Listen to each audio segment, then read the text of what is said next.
이제 찬송가 486장 이 세상에 근심된 일이 많고 486장입니다.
찬송가 492장입니다.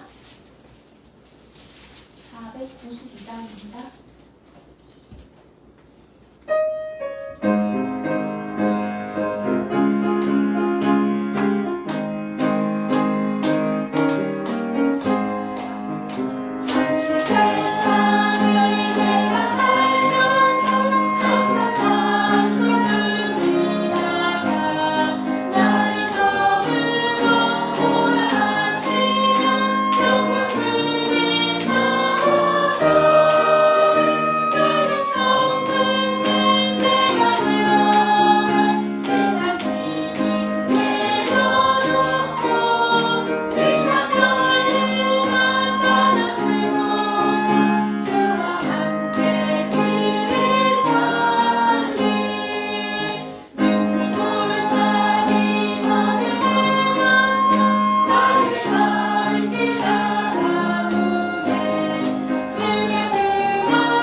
찬송가 210장으로 교회 영광을 찬송하겠습니다.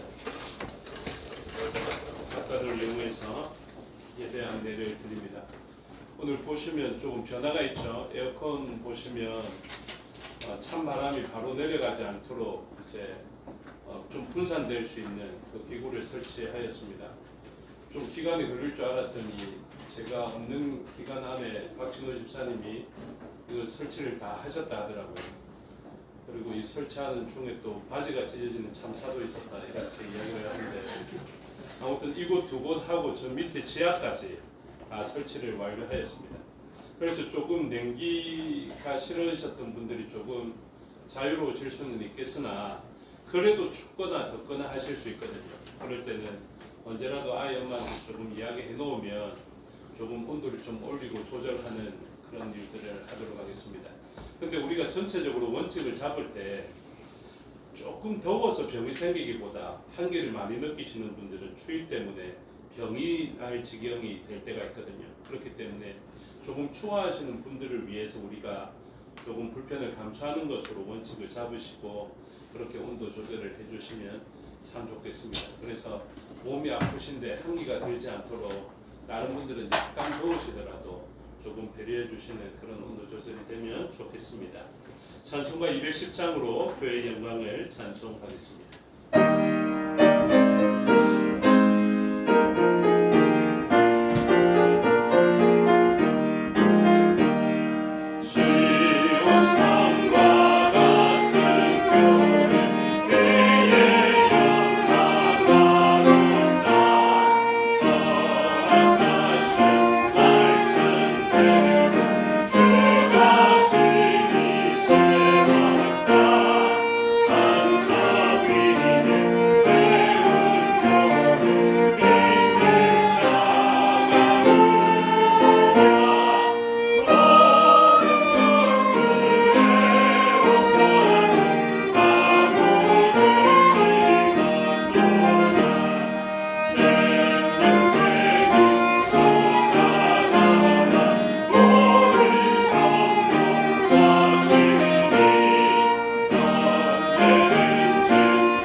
하나님은 영이시니 예배하는 자가 영과 진리로 예배할지니라. 아멘.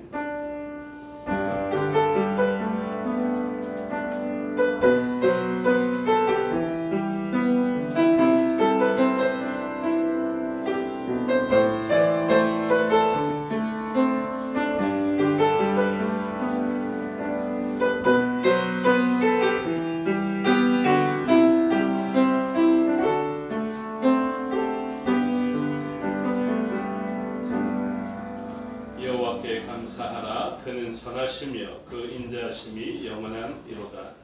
신들 중에 뛰어난 하나님께 감사하라. 그 인자하심이 영원함이로다. 아멘. 사도신경으로 신앙을 고백하겠습니다. 나는 전능하신 아버지 하나님 천지의 창조주를 믿습니다. 나는 그의 유일하신 아들 우리 주 예수 그리스도를 믿습니다. 그는 성령으로 잉태되어 동정녀 마리아에게서 나시고 본디오 빌라도에게 고난을 받아 십자가에 못 박혀 죽으시고 장사된 지 사흘 만에 죽은 자 가운데서 다시 살아나셨으며 하늘에 오르시어 전능하신 아버지 하나님 우편에 앉아 계시다가 거기로부터 살아있는 자와 죽은 자를 심판하러 오십니다. 나는 성령을 믿으며 거룩한 공교회와 성도의 교제와 죄를 용서받는 것과 몸의 부활과 영생을 믿습니다. 아멘. 살아계신 아버지 하나님 은혜와 사랑을 감사합니다. 우리의 모든 죄를 도말하여 주시고 우리의 자백하는 그 모든 죄를 사하여 주셔서 이 시간도 정결하고 이로운 주의 백성 되어 하나님의 존전에 나아가게 하여 주시니 감사합니다. 우리의 허물 우리 스스로도 알고 있지만 우리가 의지하는 것은 그 허물보다 우리의 죄보다 더 크신 우리 주 예수 그리스도의 그 보혈의 공로를 의지하며 나아가는 것이겠사오니 이 시간도 주 예수 그리스도의 그 보혈의 공로를 우리에게 덧입혀 주시고 하나님 안에서 자녀된 권세를 얻어 참된 자유와 기쁨을 누리는 저희 되게 하여 주시옵소서. 이 시간 우리의 감사의 마음을 하나님께 올려드립니다. 그 행하신 일과 말씀을 기억하여 하나님께 나아가며 감사와 영광과 찬송과 권능을 올려드리기를 원합니다. 성경 하나님의 충만하신 가운데 하나님께만 영광이 되는 예배되게 하여 주시옵소서. 또한 이 예배 시간을 통하여서 우리에게 주 예수 그리스도의 그 피가 부어지게 하여 주시고 성령 하나님의 기름이 부어지게 하여 주셔서 영과 진리를 의지할 뿐만 아니라 영과 진리가 충만해지는 시간 되게 하여 주시옵소서. 우리뿐만이 아니라 각처에 흩어져 있는 지체들도 기억하여 주시고 그들에게도 영과 진리가 부어질 수 있도록 그들이 하나님의 말씀을 사모하며 하나님 은혜의 방편으로 주신 예배의 시간들을 사모하게 하여 주시고 각자가 처한 상황 가운데 하나님 찾으시는 때에 예배자 되게 하여 주셔서 그들이 예배자됨으로 모인 우리와 같은 은혜를 누리게 하여 주시옵소서.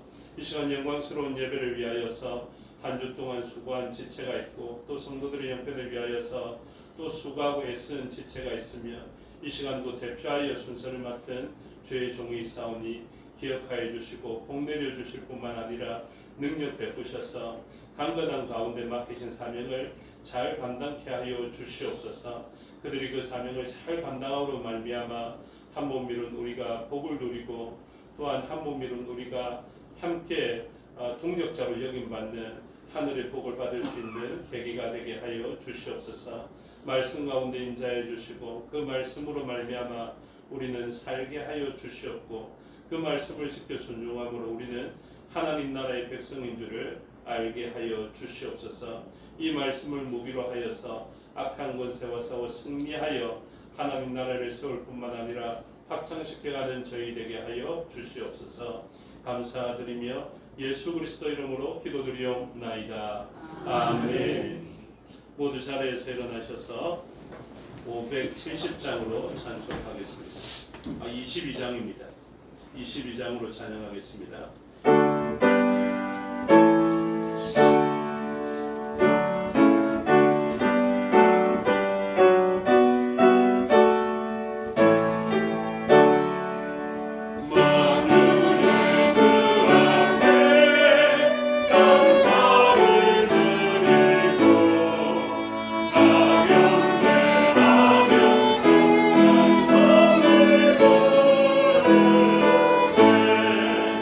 내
교동문 58번, 시편 133편 순서를 교독하겠습니다.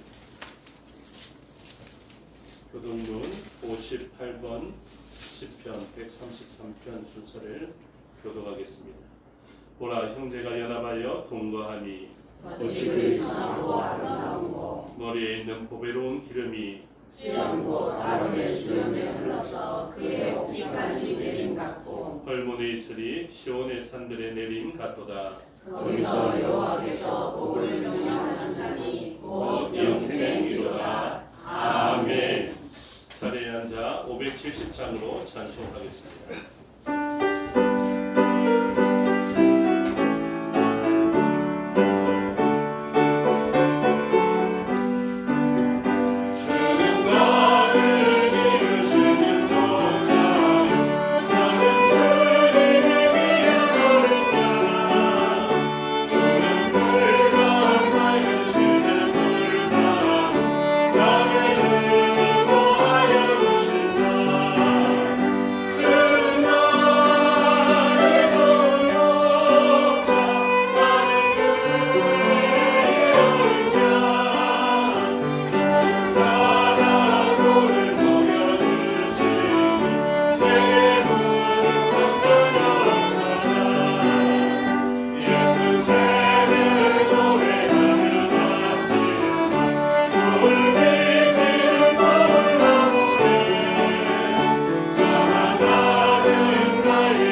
이 시간 우리를 대표하여 임근태 장로님 기도 인도하심으로 다 같이 기도드리겠습니다. 다 함께 기도하겠습니다. 지하 가운데 살던 보잘것없는 저희를 위해 목숨을 버리기까지 사랑해 주신 하나님, 피조물인 저희 죄인도 하나님을 아버지라 부를 수 있게 하신 은총을 베풀어 주심을 진심으로 감사를 드립니다. 오늘도 그 은총에 힘입어 주님 앞에 나와서 예배를 드리오니 우리 예배를 기쁘게 받아 헌양하여 주시옵소서. 사랑이 많으신 주님, 지난 한 주간 동안도 저희들은 무엇을 먹을까, 무엇을 입을까 하는 걱정을 떨쳐버리지 못하고 육신 생활에 치우친 삶을 살아왔습니다. 어떻게 하면 영생을 얻을 것인가에 삶의 중심을 맞추지 못하고 썩어 없어질 세상의 것에 마음을 쏟으며 살았던 저희를 용서하여 주시옵소서. 주님, 아직도 옛사람의 모습이 저희에게 남아 있습니다. 의와 진리와 거룩함으로 지으심을 받아 새 사람을 입으라고 말씀하셨사오니 주님께서 원하시는 새로운 심령으로 변화될 수 있는 성령의 충만함을 허락하여 주시옵소서. 새 사람을 입어 저희를 창조하신 자의 형상을 쫓아 지식에까지 새롭게 하심을 받게 하여 주시옵소서. 은혜로우신 주님, 저희는 지금 가치관이 흔들리는 혼란한 시대에 살고 있습니다. 이 시대를 바로잡기 위해 모든 성도들이 말씀의 푯대를 잡게 하시고 진리 안에서 나타나는 영적 경험들이 풍성하게 하여 주시옵소서. 또한 경건의 능력을 회복하여 어두운 사회를 밝히는 기준이 되게 하시고 더욱 하나님 앞에 엎드려 기도하여 하나님의 경륜을 깨닫는 저희들이 되게 하여 주시옵소서. 은혜로우신 주님, 오늘은 6.25를 상기하면서 거룩한 주일로 보내고 있습니다.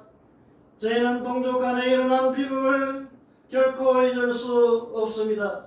그날의 아픔과 그날의 처절함이 다시는 이 땅에 일어나지 않게 하시고 화평의 나라를 이룰 수 있게 하여 주시옵소서. 이 시간 참석지 못한 성도들을 기억하여 주시옵소서. 연약한 성도들을 도와주시고 또한 객지로 해외로 떠나 있는 성도들을 늘 지켜주셔서 보호하시는 주님을 경험하게 하여 주시옵소서. 오늘 이 시간 말씀을 들고 단위에 서시는 목사님을 기억하시고 저희의 심령이 변화되는 권세 있는 말씀을 전하실 수 있도록 성령의 능력으로 붙으실 것을 굳게 믿습니다. 주님의 몸된 교회를 위해 충성을 다하는 손길들에게 감사의 조건들이 날마다 넘쳐날 수 있도록 이끄실 것을 또한 믿습니다. 예배의 모든 시종을 주님께 부탁하오며 예수 그리스도의 이름으로 기도드립니다. 아멘.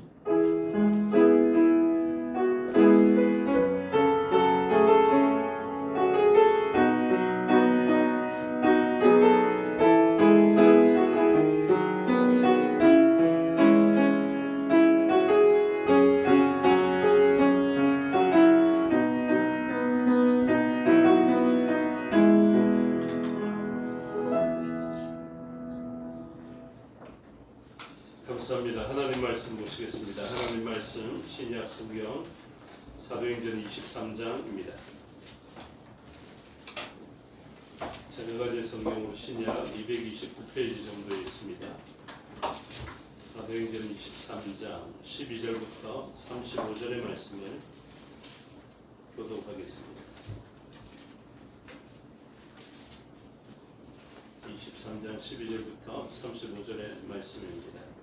나리샘의 유대인들이 당을 지어 맹세하되 바울을 죽이기 전에는 먹지도 아니하고 마시지도 아니하겠다 하고 이같이 운행한 자가 40여 명이더라. 대제사장들과 장로들에게 가서 말하되 우리가 바울을 죽이기 전에는 아무것도 먹지 않기로 굳게 맹세하였으니 이제 너희는 그 사실을 더 자세히 물어보려는 전하면서 공회와 함께 성장에게 전하여 바울을 너희에게로 데리고 내려오게 하라. 우리는 그가 가려기 전에 죽이기로 준비하였노라 하더니 바울의 생질이 그들이 매복하여 있다 함을 듣고 와서 영내에 들어가 바울에게 알린지라.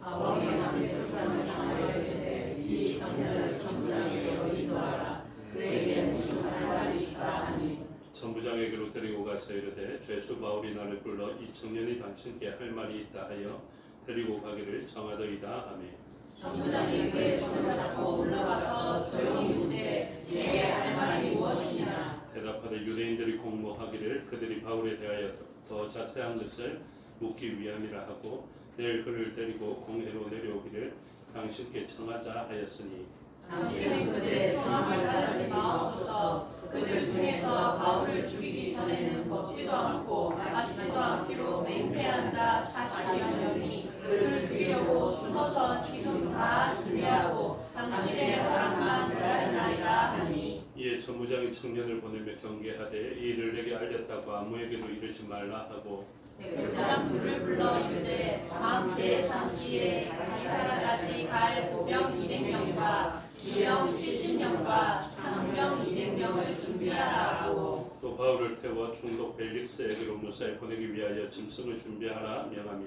또 이하에와 같이 등대하니 일렀으되 클라우디오 루시아는 총독 벨릭스가 각게 문안하나이다.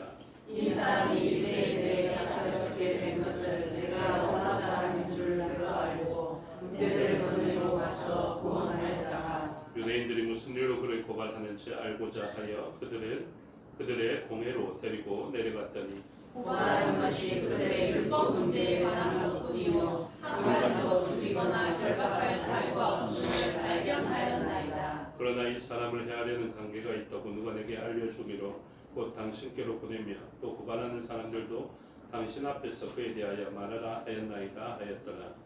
여기는 하는 대로 밤에 바울을 내고 안토니의 사람들에게 이튿날 기병으로 바울을 호송하게 하고 영내로 들어가니라. 그들이 가이사라에 들어가서 편지를 총독에게 드리고 바울을 그 앞에 세우니 총독이 읽고 바울들어 어느 영지 사람이냐 물어 길리기아 사람인 줄 알고 이르되 너를 고발하는 사람들이 오거든 내 말을 들으리라 하고 테르국에 그를 시키라 명하니라. 아멘. 기도하겠습니다. 아버지 하나님 은혜와 사랑을 감사합니다. 이 시간 하나님의 말씀을 듣겠습니다. 성령 하나님께서 가르쳐 주시고 마음에 새겨 주시옵소서. 종에게 능력 베푸사 하나님 말씀과 뜻을 온전히 드러내게 하여 주시옵소서. 감사드리며 예수 그리스도 이름으로 기도드리옵나이다. 아멘. 오늘 본문의 제목은 죽음의 위협을 뚫고서라는 제목이 붙여져 있습니다. 새벽에 묵상할 때의 본문은 바울의 암살 음모 이렇게 되어져 있었습니다. 그래서 바울을 죽이려는 계략이 있었음을 가르쳐주고 있습니다. 우리가 6.25를 앞두고 있다고 장로님 기도도 하셨지만 호국과 보훈의 달이 되는 이 6월을 맞이하여서 우리가 하나님 나라와 또 악한 나라를 함께 생각해 보게 됩니다. 이 세상은 보이는 체제와의 그 전쟁 가운데도 있겠지만 보이지 않는 하나님 나라와 악한 세력의 그 싸움도 같이 있게 되는 것입니다. 다윗과 골리앗의 싸움을 그냥 단면적인 부분으로만 해석해서는 안 된다라고 말씀을 드렸습니다. 다윗은 하나님 나라의 대표이고 골리앗은 세상 권세 잡은 자의 대표인 것을 같이 봐야 하고 그 전쟁은 곧 천군천사와의 전쟁이기도 하고 또 불순종하는 천사와의 전쟁이기도 하다라는 것을 기억해야 합니다. 그래서 우리들에게 일어나는 일에 대해서 자주 들었지만 분명하게 기억하십시오. 참된 하나님의 나라를 세우려는 하나님의 계획이 악한 나라의 그 시와 같은 죄가 들어오게 됨으로 말미암아 적은 것이었지만 그 죄가 누룩처럼 퍼져서 하나님의 나라를 훼손시켰습니다.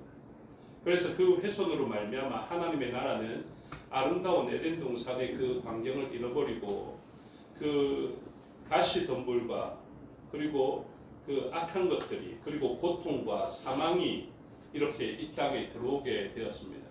그로 말미암아 하나님의 통치 가운데 참된 복지의 나라를 이루려는 하나님의 계획이 불순종과 죄로 말미암아서 크게 타격을 입게 됩니다. 그리고 그 나라는 이제 이후에 하나님께서 회복시켜 갈 것이고 이후에 큰 싸움이 있을 것인데 그 싸움으로 말미암아 여자의 후손은 발 뒤꿈치를 상하게 될 것이지만 악한 권세는 머리가 깨어지게 될 것이다. 이렇게 되거든요. 그래서 결론은 나 있습니다. 하나님의 나라에 악한 세력이 들어와서 하나님의 나라를 회파시켜 놓고 있는데요. 결론은 어떻게 이미 그 죄를 범하였을 때 죄가 씨처럼 들어와서 퍼지는 그 최초의 순간에 하나님은 최초의 복음을 증가하시죠. 그 복음이 무엇이었습니까? 창세기 3장 15절에 여자의 후손이 와서 악한 권세의 머리를 깨뜨리겠다라는 것이었습니다.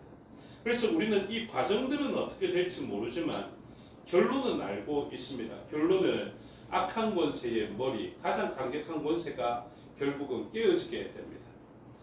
여자의 후손은 어떻습니까? 타격이 없습니까? 타격이 있습니다.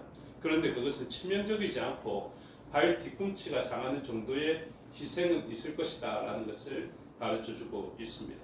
그래서 발 뒤꿈치 정도의 상함과 머리가 깨어지는 이 일들이 하나님 나라와 악한 권세의 그 대조 가운데 여전히 있게 됩니다. 그래서 예수 그리스도께서 오셔서 완전한 하나님의 나라를 이루는 최후의 그 심판이 있기 전까지 우리는 어떤 구도 속에서 살아가냐면 교회가 발 뒤꿈치는 상하는 그런 일들을 만나게 되겠지만 결국 이 일들을 온전하게 사용하게 되면 악한 권세의 나라는 치명적으로 타격을 입고 무너지게 될 것이다. 이것이 구도입니다. 그 전쟁도 마찬가지입니다. 가나안 땅에 들어가려 합니다. 가나안 땅에는 악함과 죄의 상징이 되어지는 가나안 땅의 점령이 우리에게 있는 것이죠. 그 전쟁을 치르면서 우리는 희생이 없습니까? 희생이 있습니다. 그런데 그 희생은 치명적인 희생이 아니라 조금의 희생은 있겠지만 그 일로 말미암아 우리가 패하는 것이 아니라 악한 나라는 완전히 멸하여지게 될 것이다. 그 구도를 가지고 있는 것이죠. 그래서 우리들의 신앙생활은 어떠냐 하면요. 에덴 동산의 회복을 위하여서 가나안 땅을 에덴 동산처럼 만드는 사명을 저도 가지고 있고 여러분들도 같이 가지고 있습니다. 모세나 아니면 여호수아라고 생각해 보십시오. 여호수아가 지도자가 되어서 가나안 땅에 들어가죠. 가나안 땅에 들어가면 그게 끝이 아니라 말씀드렸습니다. 가나안 땅은 천국의 모형이기도 하지만 가나안 땅은 우리가 지금 살고 있는 것의 모형이기도 하단 말입니다. 그러면 이 땅에 누가 가냐면 여호수아라는 지도자와 함께 12지파를 이루는 하나님의 백성이 모두 다 그 땅에 들어갑니다. 그러면 그 땅에서 어떤 일들을 해야 되겠습니까? 광야에서 배운 대로 출애굽할 때 우리를 구속하여서 하나님의 백성 삼아 주신 대로 그리고 광야에서 우리는 무엇을 합니까? 예수 그리스도로 말미암아 우리는 말씀으로 살고 예수 그리스도로 말미암아 반석에서 물이 나고 말씀이신 그분이 만나가 되어서 우리의 양식이 된다라는 것을 경험하게 되겠죠. 그래서 우리 인생은 반드시 믿음의 사람들은 그 과정을 거칩니다. 첫 번째 어떤 과정입니까? 물과 성령으로 피와 성령으로 거듭나는 유월절을 경험하게 되죠. 그리고 홍해를 지나서 세례를 받음으로 물과 성령으로 거듭나는 삶을 경험하게 됩니다. 그리고 바로 가나안 땅에 들어가지 않습니다. 무엇을 거칩니까? 광야의 삶을 거칩니다. 광야의 삶이 왜 필요할까요? 하나님을 경험하는 삶이라니까요. 우리가 그냥 아무 경험도 없는데 하나님 사랑합니다 이렇게 할 수 있습니까? 아닙니다. 그 사람을 알아야 우리가 사랑의 고백을 할 수 있는 것처럼 예수님을 사랑할 수 있는 경험은 어디에서 생기느냐 하면 광야의 경험을 통하여서 예수님을 사랑할 수 있는 경험이 됩니다. 근데 그 사랑만 가지고 우리가 두려움을 떨쳐낼 수 있냐 하면 아니죠. 그런 경험을 다 가지고 있음에도 불구하고 가나안 땅에 들어가려 하니까 상황과 형편이 만만치 않습니다. 그래서 우리는 어려워하고 들어가기를 주저하게 되는 것이죠. 그럼에도 불구하고 믿음으로 우리가 그 세대를 뛰어넘어서 가나안 땅에 들어갑니다.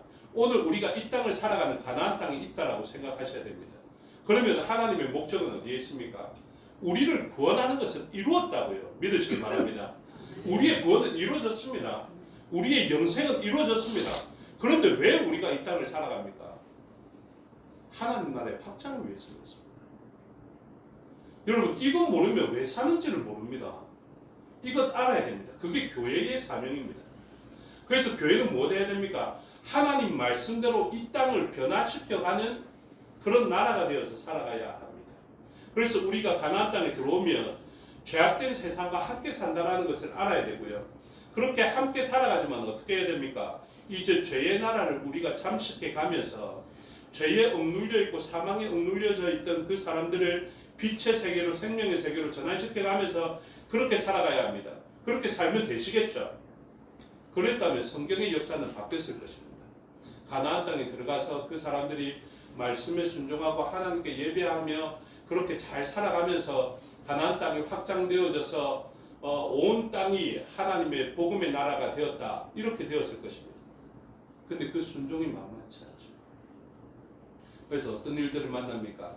가나안 땅에 우리가 가나안 땅을 하나님의 나라로 동화시켜야 하는데 오히려 이 사람들이 우상을 섬기면서 가나안 백성과 같은 세속화가 일어나게 됩니다. 세속화는 달콤했습니다. 아주 기분 좋았습니다. 세상적으로 살아가면요 좋습니다. 그런데요 자신이 망합니다. 그 나라에 속하면 달콤하고 쾌락적이고 이렇거든요. 그래서 그 땅에 있는 세상에 있는 것들을 경험하면요 와 교회만 다닐 때는 몰랐던 참된 기쁨이 여기에 있는 것처럼 그렇게 생각되어진다니까요. 그래서 그 부정과 그 잘못되었음에도 불구하고 음녀의 유혹이 있음에도 그 유혹을 뿌리치지 못하고 음녀의 품 안에서 쾌락을 누리고 있는 사람처럼 그런 쾌락을 누린다. 그래서 우리가 세상의 방식에 동화되어져서 우상을 숭배하고 음행을 행하고 도둑질을 행하고 살인을 행하는 이런 사람의 일들을 그대로 답습하면요, 어떻게 되겠습니까? 그냥 망하고 끝나는 것이 아니라 하나님의 백성은 결론이 무엇입니까? 하나님의 백성은 안 망합니다. 그래서 하나님의 백성이 어떻게 합니까? 다시 가나안 땅에서 쫓겨나서 광야 이상의 고통을 경험합니다. 광야의 경험을 통해서 예수님을 충분히 알고 있었지만 사실은 그것이 충분하지 않았죠. 그래서 가나안 땅에 살면서 믿음으로 살아내지 못하고 예수님이 좋은 것을 나타내면서 살아가지 못하자 결국 세상의 것을 좋아하게 되고 음행하게 되고 악한 일들을 하게 되자 그 땅에서 토해냄을 받게 됩니다.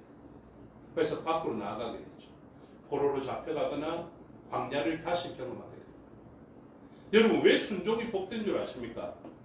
순종할 수 있다면, 순종할 수 있는 지혜가 있다면 가나안 땅에서 젖과 꿀이 흐르는 그 땅에서 하나님의 나라를 이루고 하나님의 참된 목표를 이루며 살아갈 수 있기 때문에 그렇습니다. 그런데 우리가 세상 나라에 세속화되어지고 우리가 변하지 않습니까? 그러면 하나님은 어떻습니까? 우리를 포기하지 못하기 때문에 우리를 고통 가운데 두십니다. 무엇하라고요? 그 고통에서 예수님이 얼마나 좋은지를 발견하라. 그래서 집 나간 둘째 아들이 그렇다고요. 집 나간 둘째 아들이 하나님의 백성이면요, 집 나가서 잘 투자해서 잘 먹고 잘 살았더라, 그렇게 성경이 기록되지 않습니다. 그 아들이 진짜 사랑하는 하나님의 백성이면 어떻게 됩니까? 밖에 나가면 재산 탕진하게 되고요. 그리고 아름다운 여자와 함께 지냈지만 그 사람들이 그 아들을 뭐 때문에 좋아해 줍니까? 돈 때문에 좋아해 준다고요. 돈 다 잃어가는데 그 사람 좋아해 주겠습니까? 안 그렇죠. 모든 것을 다 잃게 됩니다. 그러면서 이 아이의 삶은 어떻게 됩니까? 아들의 삶은 고통스러워요. 비참하게 됩니다. 그렇게 대단하게 주변 사람들로부터 환호받으면서 아버지의 분깃을 받으며 세상에서 떵떵거리며 살았는데요, 그게 어떻게 된다고요? 다 험하게 날려집니다. 그리고 난 다음에 고통을 경험합니다. 돼지보다 못한 삶을, 꿈꾼 중에 하나의 삶보다 못한 삶을 경험하게 됩니다. 그때 무엇을 깨닫는지 아십니까? 아버지가 좋으신 분이십니다. 그리고 우리 인생이 그런 과정 가운데 있습니다. 우리 신앙생활이 그런 과정에 있다니까요. 지금 저도 마찬가지입니다. 아무리 신앙적으로 잘 세워져서 목사의 삶을 살아가면서 신앙적으로 잘 결단하고 잘 지켜가다가도 제가 만약에 탐심이 생기고 타락하여서 하나님 말씀에 벗어나고 유혹받아서 잘못 행하면 어떻게 되겠습니까? 하나님 내버려 두시면 좋겠는데 안 내버려 두십니다. 왜요? 저를 사랑하시니까요. 그래서 저는 고통당할 때 하나님 정말로 저를 사랑하시는구나 이렇게 생각되더라니까요. 그래서 정말로 심각한 고통 속에 빠지게 됩니다. 그러면서 무엇을 알게 됩니까? 주의 말씀을 순종하는 것이 가장 복되다라는 것을 알 수 있게 되죠. 그래서 그 복됨을 다시 한번 깨닫고 예전 같으면 못 돌아오거든요. 다른 사람들은 못 돌아옵니다. 그런데 어떻게 합니까? 하나님은 다시 돌아오게 하시더라고요. 근데 다시 돌아오면 어떤 일들이 생깁니까? 품꾼 중에 하나 정도로 보는가 하면 그렇지 않습니다.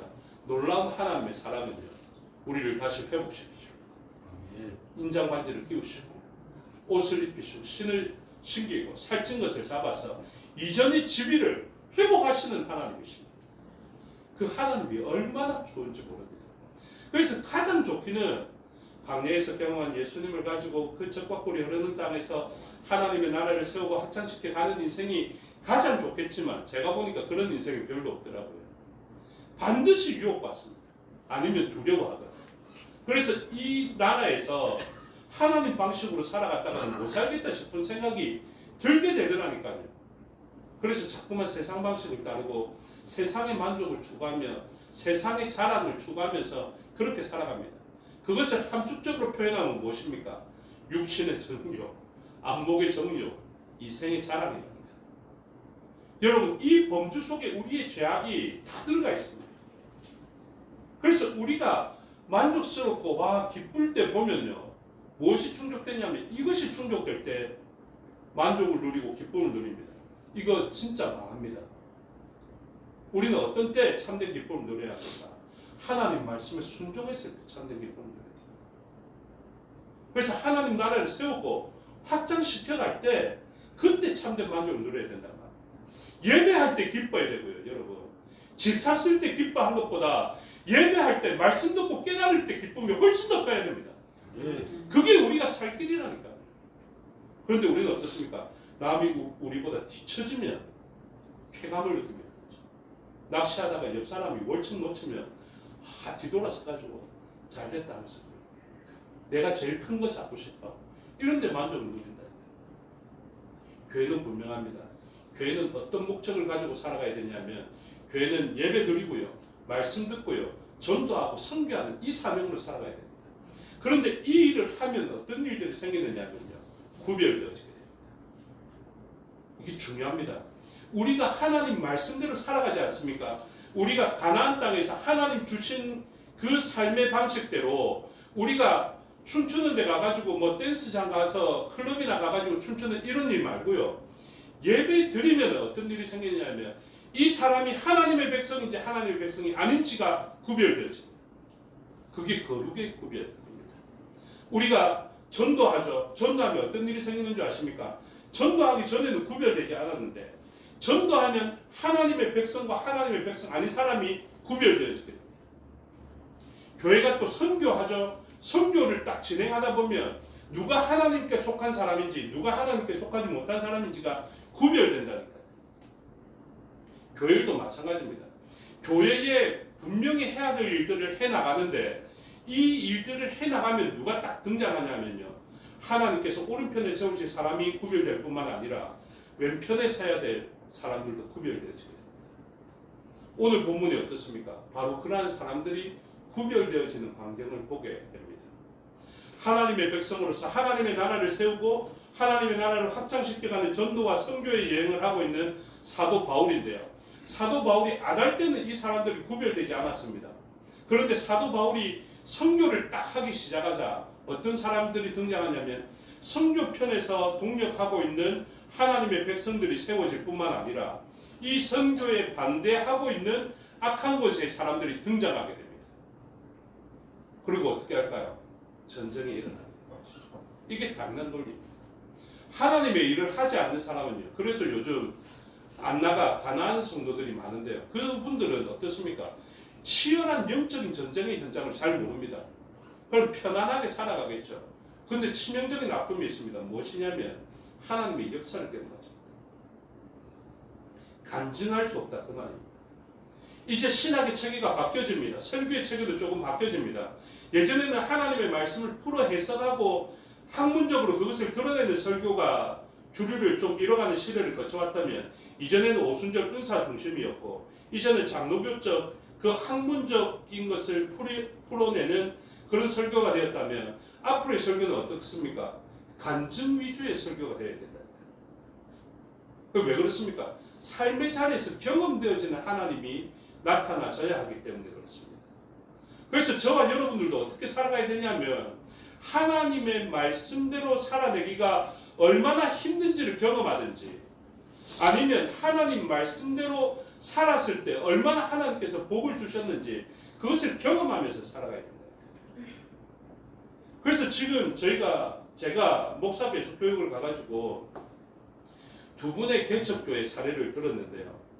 또 공석은 아니지, 공식적인 자리는 아니지만 제가 사적으로 만나서 그 개척교회 하시는 분들의 일들을 만났는데요.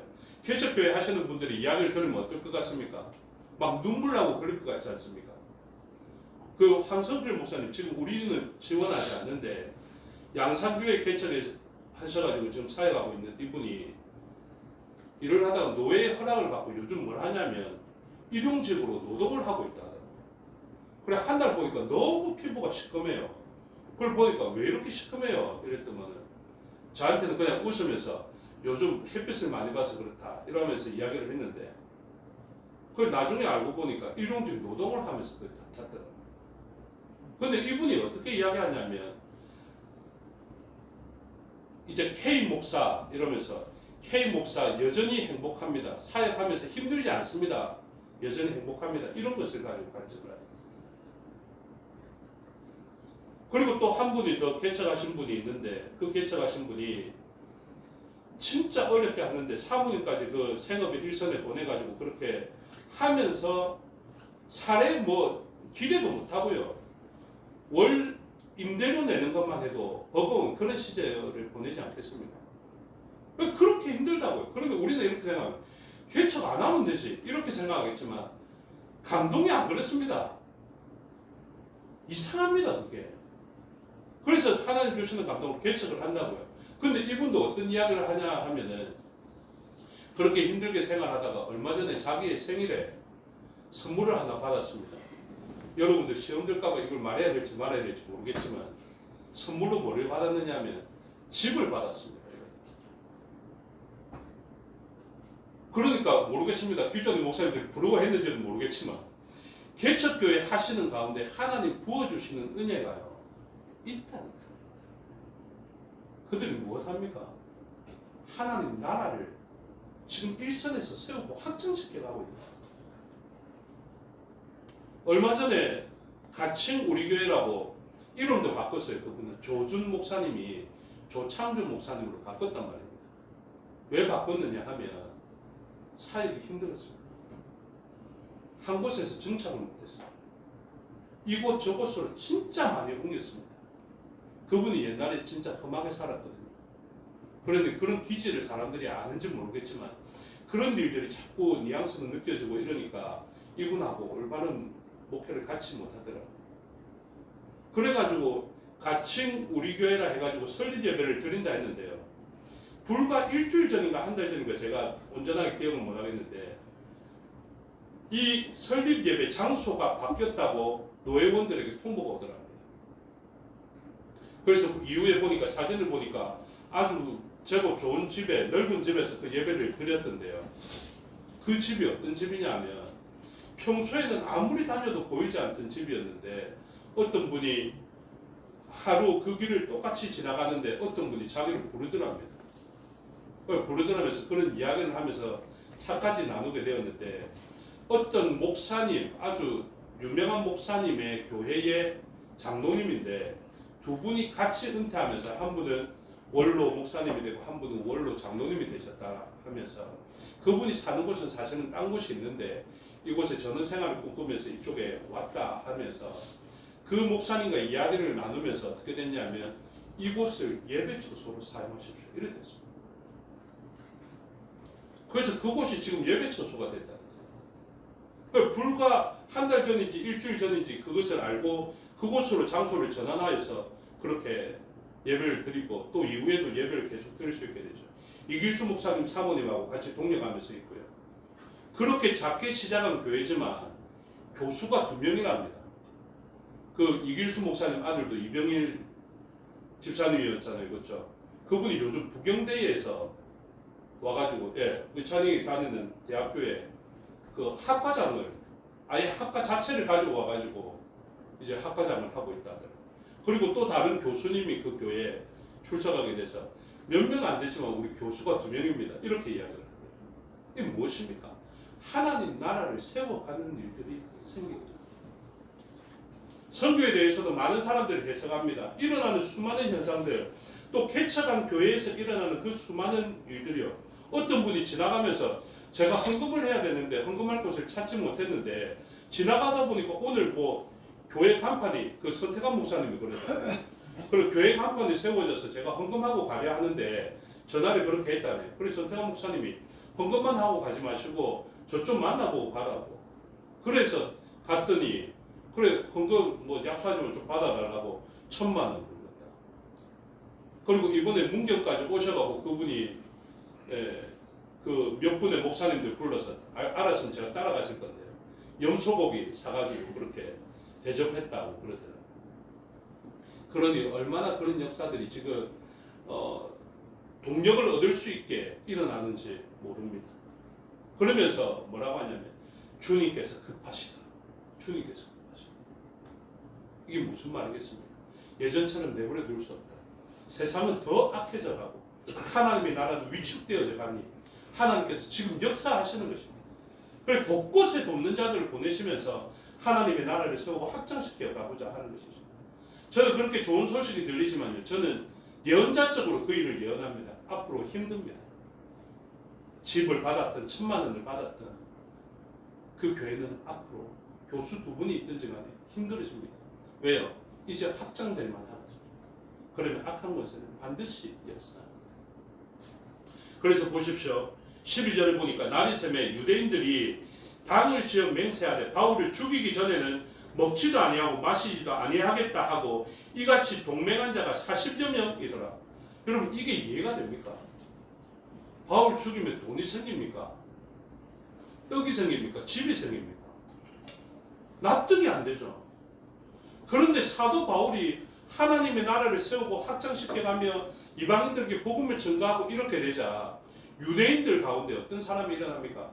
바울 안 죽이면 내가 먹지도 않겠다. 여러분 유대교에서도요, 유대교 전통에서도 이 사람들을 어떻게 평가하겠습니까? 유대교에서도 살인하지 말라고 가르쳐 주지 않습니까? 재판의 절차를 통해서 이 사람의 잘못했다라고 이야기하는 것은 옳겠지만 재판도 벌이기 전에 이후의 과정이 무엇입니까? 우리가 숨어 있다가 죽이겠다는 것 아닙니까? 그렇죠? 이런 일들은 유대교에서도 하면 안 되는 일이라는 거예요. 그런데도 이 사람들이 어떻게 합니까? 바울을 죽이겠다. 매복하여 있다가 죽이겠다. 작전을 짜고 있습니다. 무슨 일일까요? 악한 권세의 일입니다. 그런데 이 사람들은 불쌍히 여길 수 있어야 됩니다. 여러분 진짜 이 마음을 좀 회복하면 좋겠습니다. 사람이 잘못된 건 아닙니다. 그렇죠? 악한 영, 악한 나라에 속하여 있으면요, 귀신이 들리거나 악한 영에 속하면 푸뉴마 아카사르토스, 나쁜 영의 지배를 받으면 사람은 이렇게 됩니다. 그리고 이 사람들을요, 제가 전에 말씀드렸지만 사도 바울을 죽이려 했을 때 사도 바울은 어떤 사람이라고요? 저는 이 본문이 하나님의 섭리 가운데 진짜 감사합니다. 사도 바울이 말입니다. 이 사람들이 죽이려 했다는 이 40명을 향해서 여러분 저와 여러분 같으면 어떻게 생각하겠습니까? 나를 죽이려 해. 어떻게 되나 보자 하면서 하늘을 향해서 제가 저주를 선포했을 것 같거든요. 그런데 아닙니다. 사도 바울이 이 사람들을 향해서 저주를 선언하는 부분이 어느 부분에도 없어요. 왜 그러냐라고 생각해 보십시오. 왜 그럴까요? 왜 그럴까요? 제가 전에 말씀드렸잖아요. 이방인을 선교할 때 베드로를 사용하는 것보다 사도 바울을 사용하는 것이 왜 하나님의 섭리에 옳은가? 왜 옳은가? 사도 바울은 자신을 죽이려는 이 사람들을 사랑하고 있습니다. 유일하게 이 사람들을 사랑할 수 있는 사람. 자기를 죽을 위기에 몰았음에도 불구하고 이 사람들을 여전히 사랑할 수 있어서 변명해 보라니까 자기 변명하지 않고 복음을 증거하면서 여기 있는 부형들아 들으라 했던 그 사람, 부형이라는 존칭을 써가면서 스데반이 그 사람들을 존경하면서 이야기했던 그 부형의 칭호를 사용해가면서 사도 바울이 사용할 수 있었던 이유가 무엇이냐면요, 자기가 그런 사람이에요. 악한 영에 사로잡히지 않았다 하더라도 이 사람들이 하고 있는 이 악행을 이해할 수 있고 용납할 수 있고 그럼에도 불구하고 여전히 사랑할 수 있는 유일한 사람이 어디에 있을까? 주님께서 고민하셨을 때 베냐민 지파 가운데 이 사람이 아니었습니다. 여러분 저와 여러분의 지난 시절의 경험이 이렇게 사용되어져야 하지 않겠습니까? 우리들의 지난 시간에 아픔의 경험도 좋음의 경험도 안 그러면 하나님 주신 것도 하나님 목적에 맞게 우리가 사용해야 되지 않겠습니까? 이 사람들이 자기 목숨 걸고 내가 먹지도 않고 자지도 않겠다면서 자기 목숨 걸고 죽이려 하는데요, 우리들은 사도 바울처럼 살리기 위하여서 목숨을 걸어야 되지 않겠습니까? 그래서 이러한 일들이 사도 바울이 그렇게 그들을 사랑하면서 펼쳐지게 되는 것을 보게 됩니다. 이후에 보면 사도 바울이 로마의 시민권을 사용하게 됩니다. 로마 시민권을 가지고 있는 사람을 묻지도 않고 이렇게 쳐서 되겠냐 이렇게 이야기를 하죠. 사도 바울에게는 무엇이 있습니까? 로마 시민권이 있습니다. 여러분 그 로마 시민권 저는 하나님이 사도 바울이 나중에 주님 앞에 서서 심판받게 되면 하나님이 사도 바울에게 이렇게 물을 것 같아요. 너 내가 로마 시민권 줬는데 그 로마 시민권 어떻게 사용했어? 내가 다른 사람들에게 달란트 주듯이 은사 주듯이 너에게는 로마 시민권을 줬는데 그 로마 시민권을 어떻게 사용했어? 로마 시민권을 자기 먹고 살기 위하여서 사용했다면 자기 면책당하고 죄에서 벗어나고 자유롭게 되기 위해서 그거 사용했다면 주님 앞에 떳떳이 내세우지 못했을 것입니다. 그런데 사도 바울은 어떻게 합니까? 자기에게 있는 로마 시민권조차도 무엇으로? 가이사에게 상수하는 것입니다. 그래서 하나님께서 로마도 봐야 할 것이다. 로마에도 가야 될 것이다. 로마에 가서 복음 전가해야 될 것이다. 이렇게 하니까 그것을 사용하죠. 저와 여러분들도 마찬가지입니다. 우리들의 지난 경험과 우리들에게 있는 좋은 것을 우리는 어떻게 사용해야 되겠습니까? 한 분이 이렇게 이야기하더라고요. 아주 돈 많은 장로님이 계신데 그 장로님에게 어떤 분이 막 이렇게 이야기하면서 장로님 돌아가시기 전에 그 교회 담임 목사님에게 이야기합니다. 그 장로님에게 돌아가시기 전에 이제 나이가 많으시거든요. 그 장로님. 소천하시기 전에 교회 하나 지으시고 돌아가시라고 권면하면 좋지 않겠습니까? 이런 이야기를 하더라고요. 그럼 뭐 그래도 교회 많이 도우시고 그렇게 하셨는데요. 이랬더니 그분이 하는 말이 그거예요. 그 장로님은 주님 앞에 서면 내가 나한테 준 돈 다 어떻게 썼냐고 그렇게 주님 물으실 것이다. 그렇게 이야기를 하더라고요. 제가 사실은 그런 생각을 못 했거든요. 근데 이번에 가서 그런 이야기를 들으면서 저에게도 깨달음이 있더라고요. 뭐냐면 돈도 하나님 주시는 것 아닙니까? 그렇죠? 건강도 하나님 주시는 것 아닙니까? 그것 가지고 어떻게 썼냐 하나님 물으실 것입니다. 이남일 목사 너 건강할 때 그나마 너 순발력 있게 하나님 말씀 잘 보고 또 순발력 있게 답변하는 그런 은사를 너에게 주었는데 그 은사 가지고 너 어떻게 썼냐고. 그러면 저 이야기할 겁니다. 주님 그래서 제가 청년들 앞에 증문즉설 비슷하게 불교계에서나 천주교에서나 그런 사람들 많은데 기독교에서는 그렇게 바로 물어보는 또 답변하는 사람 없길래 제가 청년들하고 그렇게 즉흥적으로 이야기하는 걸로 썼습니다. 그러면 제가 주님 앞에 떳떳하겠죠. 건강 가지고 어디다 써? 이러면은 제가 예전에 세월호 이후에 학생부에 대해서 제가 헌신하겠다라고 결정했는데 제 부서는 청년부지만 학생부 수련회 있을 때 제가 빠지지 않고 회의 있을 때 주일날 피곤하지만 저녁에 모인다 하면 거기 가서 회의 참석하고요. 그렇게 사역했습니다. 그럴 때 제가 떳떳하다고요. 그럴 때 떳떳하다. 그런데 저희 개인뿐만 아니라 교회도 마찬가지입니다. 성인교회 그렇게 아름다운 건물 짓고 그렇게 적절한 타이밍에 그렇게 매수할 수 있게 하였고 그렇게 했는데 너희 성인교회 그거 갖고 뭐 했어? 이러면 우리 뭐라고 이야기해야 됩니까? 그러니 우리 각자에게 쓰임받는 그 부분들이 있더라니까요. 하나님 주신 것이 있습니다. 그래서 사도 바울은 그렇게 자신의 목숨을 사용하게 되는 것입니다. 그래서 사도 바울의 그 위대한 고백을 우리가 20장 24절에서 잘 기억하고 있지 않습니까?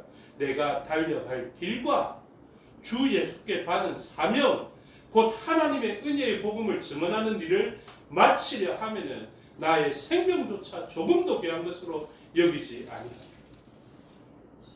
여러분 우리도 이것이 있다니까요. 하나님의 사명을 생각하면 무엇인가를 드려도 아깝지 않은 그런 사명이 우리에게 있지 않습니까? 성령 하나님이 각자에게 다 주셨거든요. 제가 무엇인지 특별하게 특정할 수는 없겠습니다. 그런데 성령 하나님은 반드시 여러분들에게 은사 주시고 능력을 채워 넣으셨다. 그것 가지고 뭐 하셔야 되겠습니까? 주의 일을 하셔야 되겠죠. 그런데 주의 일을 할 때 진짜 중요한 원칙이 오늘 본문에 나온 것이죠. 이 사람들은 죽이려고 목숨 거는데 우리의 통합적인 목표는 살리기 위해서 목숨 거는 일들이 있어요. 사역하다가요 뒤꿈치 상하는 일이 있습니다. 저 장담합니다. 사역 쉽게 하는 것 아닙니다. 헌신과 섬김 쉽게 하는 것 아닙니다. 내 뒤꿈치가 상하는 치명적인 아픔이 있을 것 같습니다. 그러나 사탄이 만나게 되는 머리가 깨어지는 이 정도는 아닙니다. 우리가 조금 아프면요 하나님의 나라는 사탄의 나라는 박살난다고 생각합시다. 우리가 조금 섬기고 헌신하다가 마음 상하고 눈물 흘리고 힘들지 않습니까? 그럴 때마다 기억하십시오. 내가 왜 이렇게 힘들지? 이렇게 생각하지 마시고, 나 이렇게 힘들고 눈물 흘리면 사탄의 나라는 피눈물 난다. 이렇게 생각하는 것입니다. 사탄의 나라가 피눈물 흘리면 어떤 일들이 일어납니까? 사탄에게 얽매여져 있던 그 사람들이 풀려나는 역사들이 일어납니다. 그게 우리들이 할 일입니다. 그래서 우리가 살아가는 날 동안요, 우리의 뒤꿈치가 상하게 되는, 주님이 뒤꿈치가 상하셨던 것처럼 지금 사도 바울이 이렇게 어려움을 당하는 것처럼 조금의 아픔과 힘듦 이런 것은 있을 것 같습니다. 그런데 이 일들을 딛고 우리가 분명한 사명 가운데 살아가면요, 하나님의 나라는 견고하게 세워지고 확장되어지게 될 것이며, 악한 나라는 정말로 그 아픔의 피를 흘리게 될 것이고, 그 희생을 통하여서 거기에 얽매여져 있던 자들은 그 사망이 토해내어서 생명을 얻은 자들로 세워지게 될 것입니다. 하나님은 이후의 역사를 간단하게 이야기할게요. 이런 죽이기로 작정된 자들이 있었지만 바울의 생질 누이의 아들입니다. 이 생질이 듣게 해주시고, 이 사도 바울 친척, 이 유일하게 언급된 부분이거든요. 이 사람이 백부장에게 이야기하고, 백부장은 천부장에게 그 사람을 인도하고, 천부장은 또 사도 바울을 지키기 위해서 군대를 동원하는 이런 일들을 만나게 됩니다. 이게 무엇입니까? 하나님의 신실하십니다. 그 바로 앞절 말입니다. 앞절 12절 앞절에 뭐라고 이야기합니까? 11절 다 같이 읽겠습니다. 시작. 그날 밤에 주께서 바울 곁에 서서 이르시되 담대하라, 내가 예루살렘에서 나의 일을 증언한 것 같이 로마에서도 증언하여라 하시니라. 아멘. 이 하나님의 약속 때문에 이 일은 이루어져 가게 됩니다. 그래서 오히려 누가 보호합니까? 로마 이방인들이 사도 바울을 완전히 진을 치고 에워싸고 군대를 동원하여서 사도 바울을 지킵니다.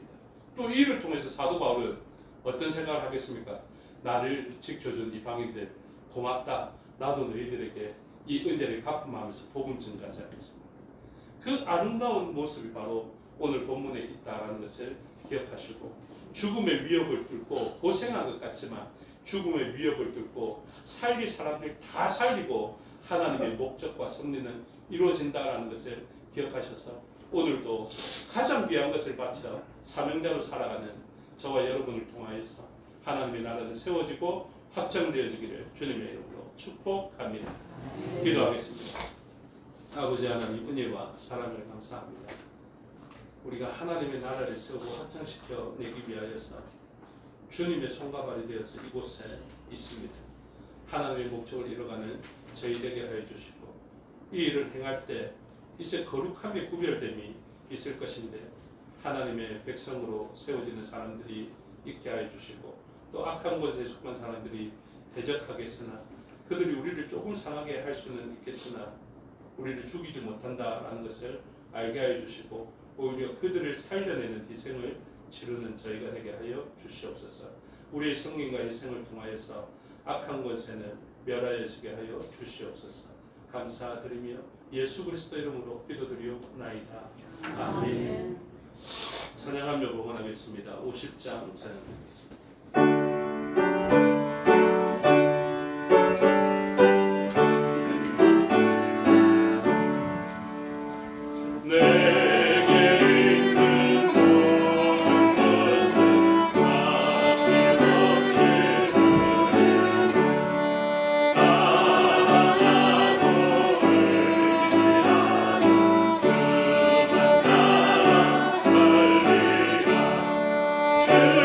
주께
감사합니다. 주께서 하신 말씀과 행하신 일을 기억하여 감사의 예물 드리게 해주시니 감사합니다. 우리의 마음으로 인해서 모든 것의 주인 되신 하나님의 기쁨과 만족되는 예물 되게 해주시고 사용되어져 생명의 열매가 맺혀지고 하나님 나라가 세워지며 확장되어지게 하여 주시옵소서. 범사를 감사하며 주께 드렸사오니 기뻐 받으시고 무슨 일을 만나더라도 때로는 상하는 일을 만나더라도 감사할 제목으로 넘쳐날 수 있도록 이후의 기쁨의 열매들을 보게 하여 주시옵소서. 또한 가족을 구원하여 주시고 믿음의 가정으로 이루어 달라는 딸의 기도가 어머니의 손을 통하여서 들어오게 되었습니다. 하나님 기뻐 받으시고 그 가정을 믿음의 가정으로 세워 주시옵소서. 최근에 건강이 많이 나빠졌습니다. 하나님께서는 아시겠사오니 친히 안수하여 주시고 하나님의 그 신실하신 말씀으로 강건하여라 말씀하여 주심으로 강건함을 얻게 하여 주시옵소서. 그래서 교회에 출입함에 부족함이 없게 하여 주시고 자녀 손들도 진리 안에서 참된 믿음의 가정으로 가족들로 세움받을 수 있도록 인도하여 주시옵소서. 구제의 예물과 감사의 예물로 드렸사오니 기뻐 받으시고 모든 것이 합력하여 선을 이루게 하여 주시옵소서. 우리의 땀으로 드린 것도 또 서로를 생각하며 배려하고 양보한 것도 하나님 기뻐 받으시는 예물 되게 하여 주시옵소서. 감사드리며 예수 그리스도 이름으로 기도드리옵나이다. 아멘. 장로님 나오셔서 교회 소식 알려주시겠습니다.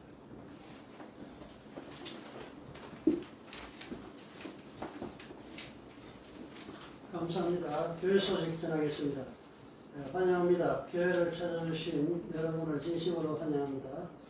2024년도 제가 부산로의 여름 성교학교 교사 강습회가 6월 27일부터 오후 6시부터 9시 30분까지 제가 새생교회당에서 있습니다. 교사님들 참석하시기를 바랍니다. 2024년도 재헌총회 장로 계속 교육이 6월 28일부터 29일까지 금요일 토요일입니다. 재헌교단의 미래와 비전이라는 주제하에 그랩 디오션 성도에서 열립니다. 장로 계속 교육을 위해서 기도해 주시기 바랍니다. 부산도의 청년의 6월 청년 큰 모임이 6월 30일 주일 오후 5시에 박원영 목사님 강사로 제가 늘소망교에서 있습니다.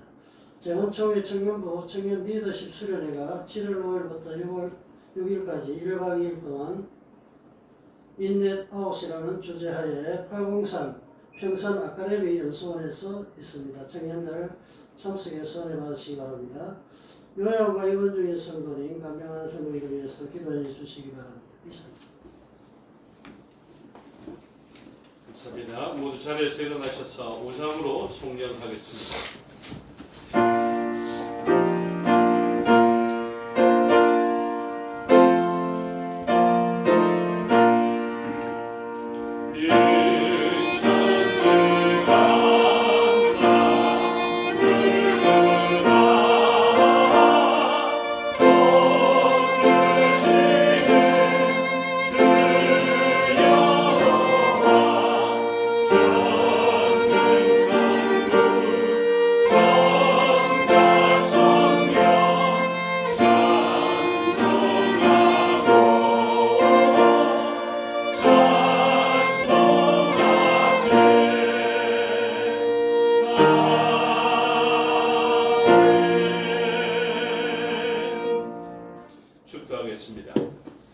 지금은 우리 주 예수 그리스도의 은혜와 아버지 하나님의 사랑과 성령의 교통하심이 오늘 말씀을 듣고 하나님 나라의 세움과 확장을 위하여서 때로는 상처받고 죽음의 위협이 있을지라도 하나님의 그 주신 사명을 이루기로 작정하는 주의 백성들 머리 위에와 그들의 가정과 권속과 삶의 영역 위에 생업과 사업의 영역 위에 지금부터 영원토록 함께 하시기를 축원하옵나이다.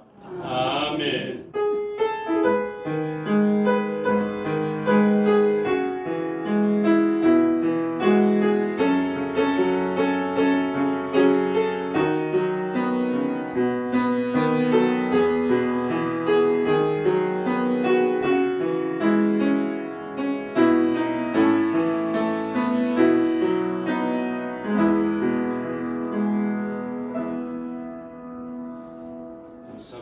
주일 오전 예배 순서를 마치겠습니다. 현재 시간 4분이고요. 10분 있다가 오후 예배를 드리도록 하겠습니다.